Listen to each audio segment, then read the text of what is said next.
Warahmatullahi wabarakatuh. Kembali lagi bersama kami di Wasiat Bertuah. Kami sekarang sedang ada di kaki Gunung Karembi untuk melakukan ziarah kubur ke makam Mbah Bagus. Dan kita juga akan mengeksplor salah satu tempat angker di sini. Katanya banyak mitos-mitos yang kemarin sempat kita datengin. Dan semoga tim kami diberi kelancaran, kemudahan, dan kesehatan khususnya untuk tim Wasiat Bertuah dan umumnya untuk penonton semua. Dan jangan lupa untuk subscribe channel kami. Teman-teman, sekarang kita sudah ada di lokasi tempat dimana dulu kita pernah kesini, dan dulu Kang Beni guru kita pernah menemukan pusaka di air ini.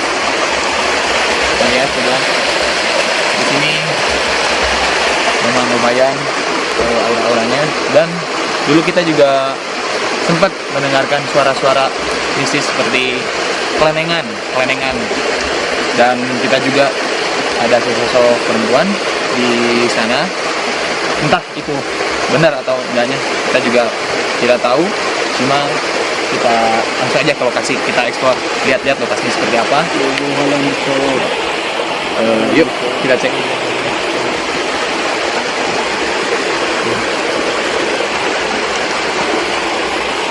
Kang Asep, ayo.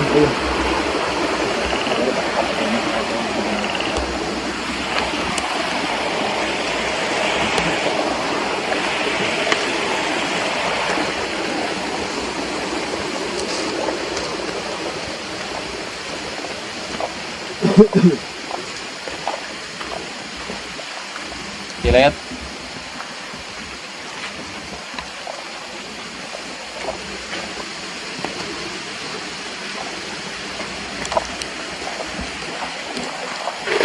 Ya, berjam.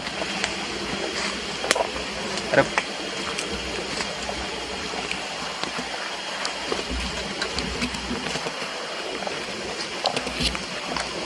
Ya. Oke, satu minggu. Tadi kalau baik tadinya. Itu sih, dia tahu.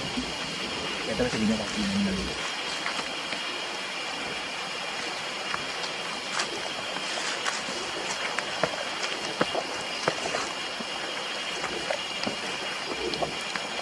Nah teman-teman, seperti yang sudah ada di konten sebelumnya, dulu kita tuh pernah ada di sebelah sana di bawah.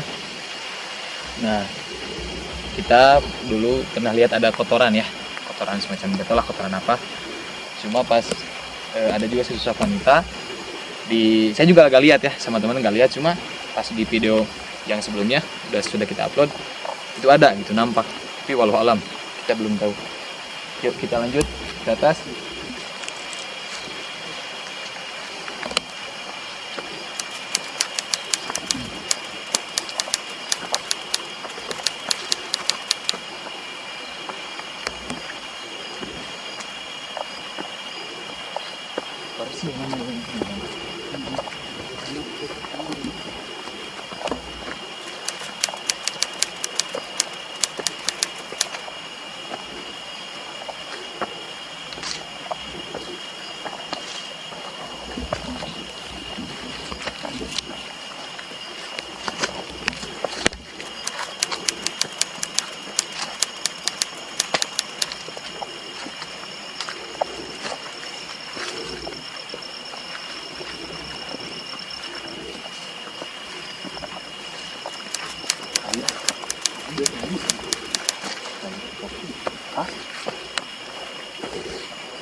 Assalamualaikum. Waalaikumsalam.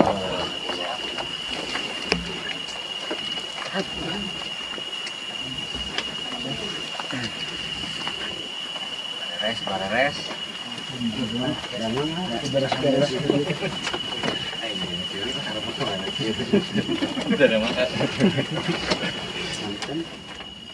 Sahabat Wasiat Bertuah, alhamdulillah kita di lokasi tambah bagus lagi. Kita berziarah lagi sini ke tempat kemarin kita konten ya. Tadi anak-anak sebagian mengecek lokasi yang kemarin kita mendapatkan pusaka kujang yang berada di bawah.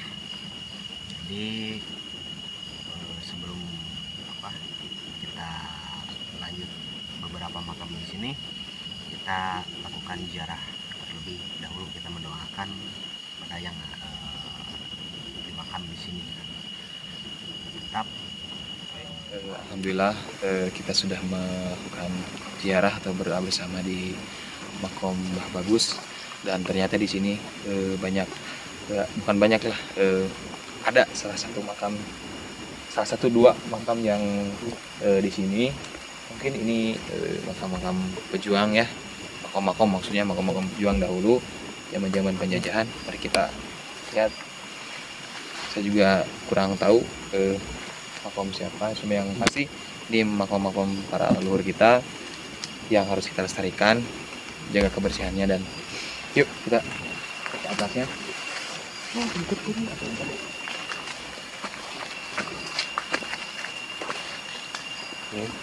Jadi serunya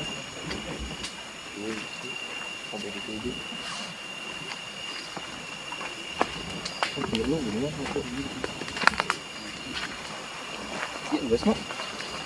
Iya guys. Hah? Kan? Udah teleponnya semua. Iya.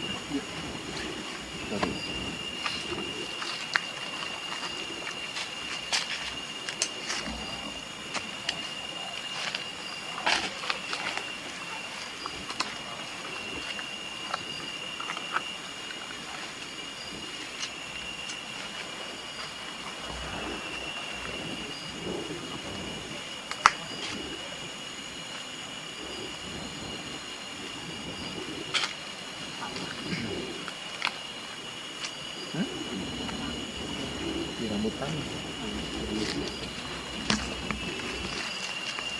Ya, setelah ini kita akan ke bawah, akan menelusuri yang tadi. Sambil jalan pulang kita eksplor lagi tempat-tempat yang tadi.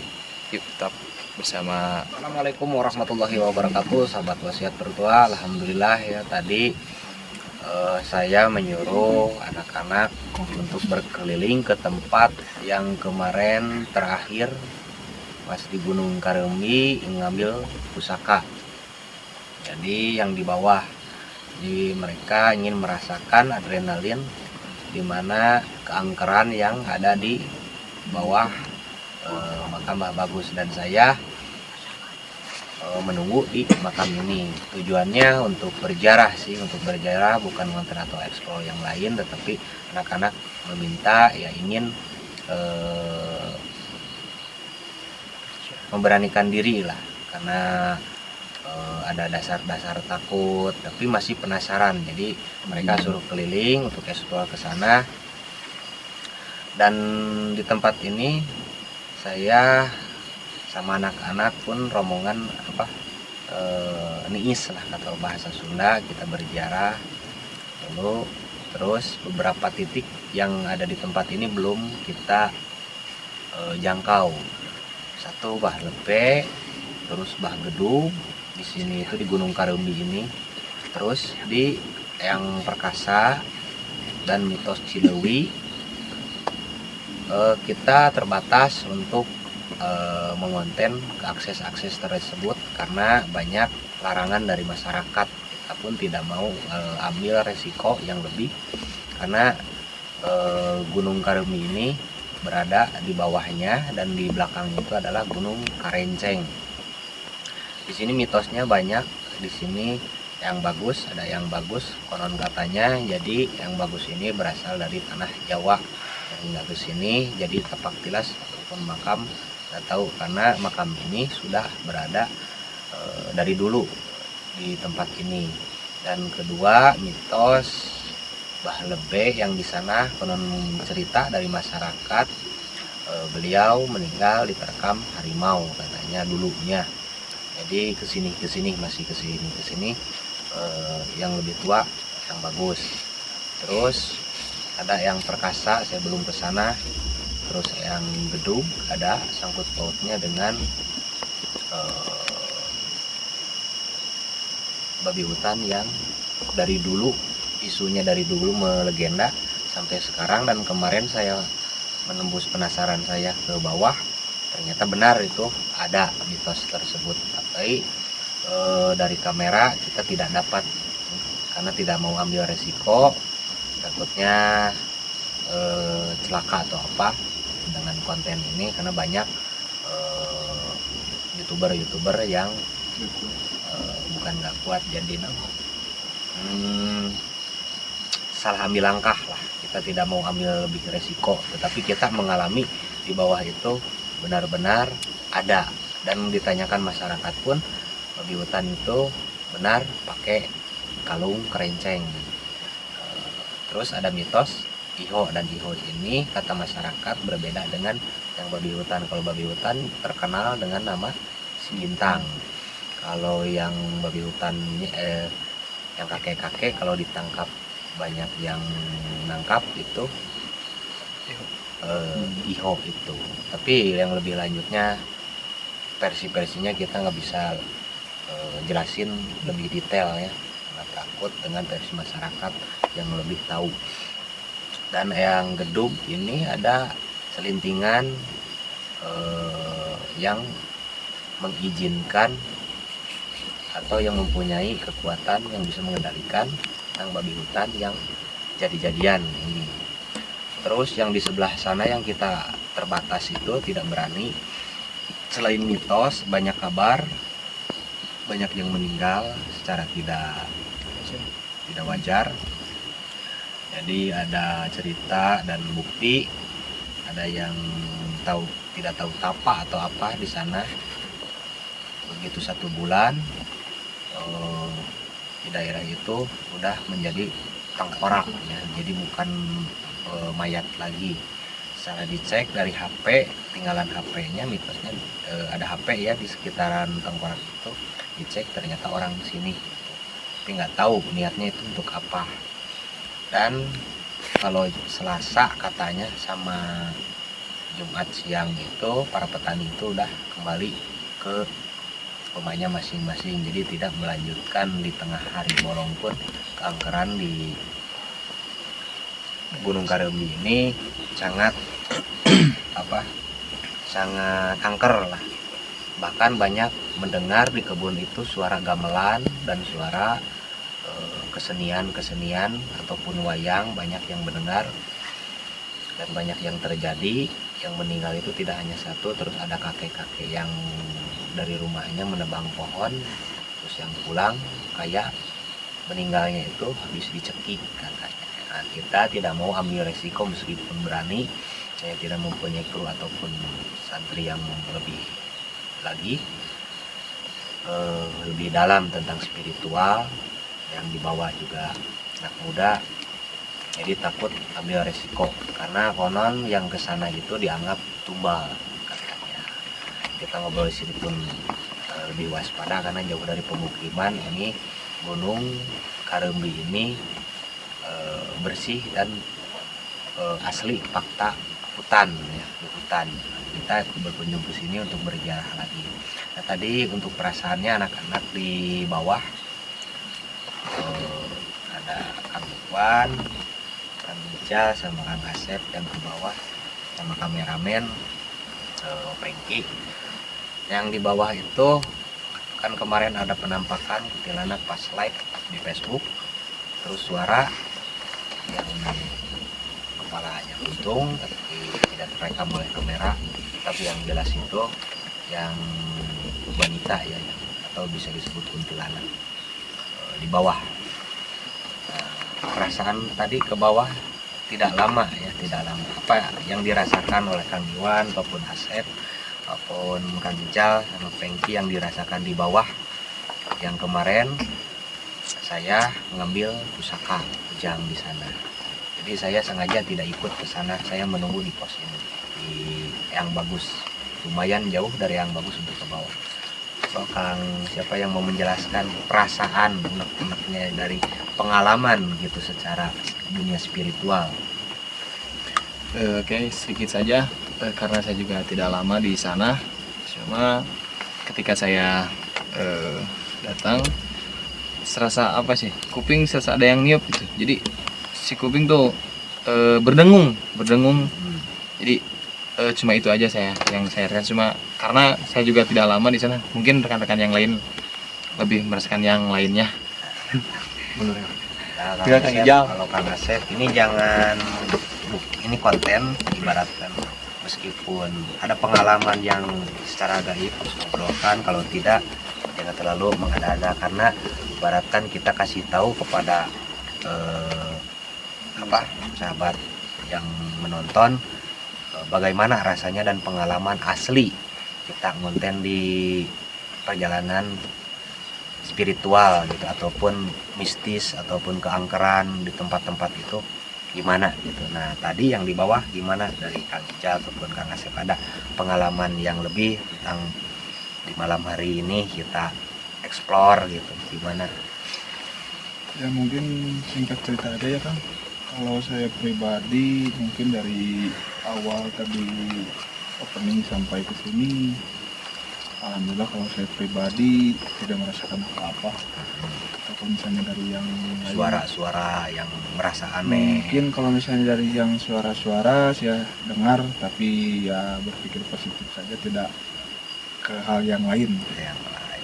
Nah, Kang Rijal nih, Kang Rijal ada yang ganjal atau apa, perasaan apa atau suara apa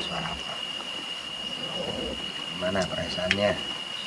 Tadi pas awal berangkat ya, saya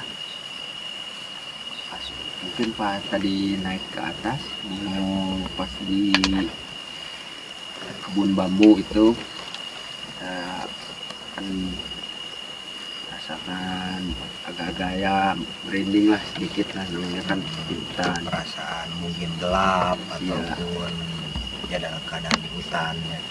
Kalau suara yang aneh menjadi nggak ada. Nggak ada. Kalau suara paling kayak suara apa, burung mungkin ya. Burung Hmm. dari hutan. Rasanya itu mah ya burung lah, namanya juga kan di hutan.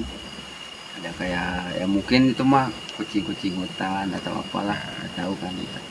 Positif aja ya kucing. Sebetulnya untuk pengalaman mungkin mereka lebih ke hal yang positif ya, tetapi hal gaib patut dipercayai ada.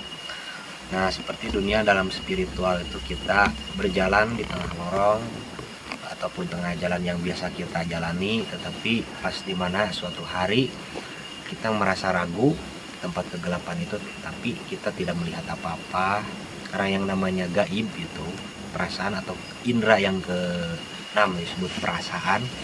Kita itu mengakui, bahkan bisa takut tanpa disadari ataupun bisa takut tanpa dilihat dan aneh gitu.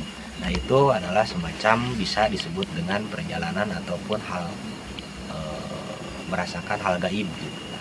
Jadi berpikirnya pasti pemirsa pun pernah merasakan hal itu, dan kita tak usah takut. Meskipun kita takut pun kita kembali lagi pada diri kita, pada hal yang positif. Apabila ada suara yang terlalu mencurigakan ke hal yang menjerumuskan tentang ataupun hantu ataupun kata bahasa Sunda majuri, kita melemparkan pikiran kita itu suara hewan atau apa, bisa lah disebut itu. Karena secara perjalanan kita pun banyak, kemarin kita tidak disadari secara tidak langsung tentang secara live kita tangkap penampakan, tapi kita tidak melihat gitu di sekitar itu ada penampakan tersebut, dan itu bukan settingan.